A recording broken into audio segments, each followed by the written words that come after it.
Guys, magandang gabi. Ginamit na naman tayo ng gabi. May ginagawa tayo. Ayan.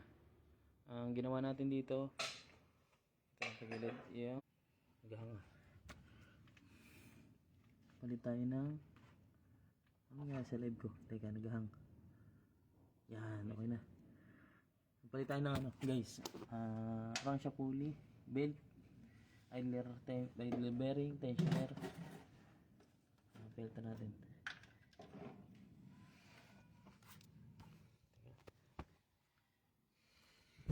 Ito.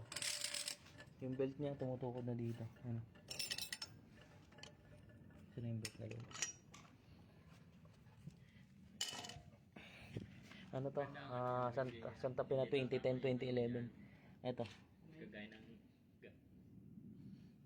Tumutukod to dito. Ano? Maubos na yung belt. Kumikis-kis dito habang tumatagal. Hindi kaya kumikis-kis kasi yung crankshaft pulley. Boy, pag yung crankshaft pulley, boy. Sa pama. Crankshaft pulley, hindi na align. Ito na siya. Hindi na align.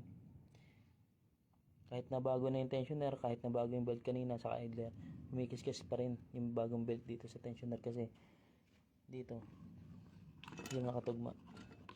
Yung lapat niya. Yan nakaganyan. Basta.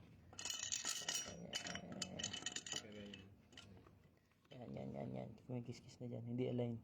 Yung pelta natin, nung pelta natin itong crankshaft pulley, okay na.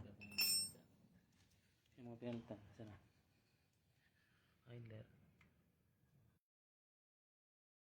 Para magluloko yung live natin, guys. Ito na yung crankshaft pulley. Belt na bago. Idler bearing, tensioner. Ayan na.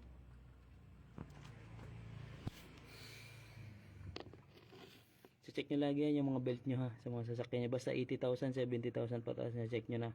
Kaya mga 5 years pataas na. Idler bearing, tensioner, check nyo yan. Lalo pag nagpo-PMS pa check nyo. Tapos palit tayo ITF. Ano? Drain ng ITF eh.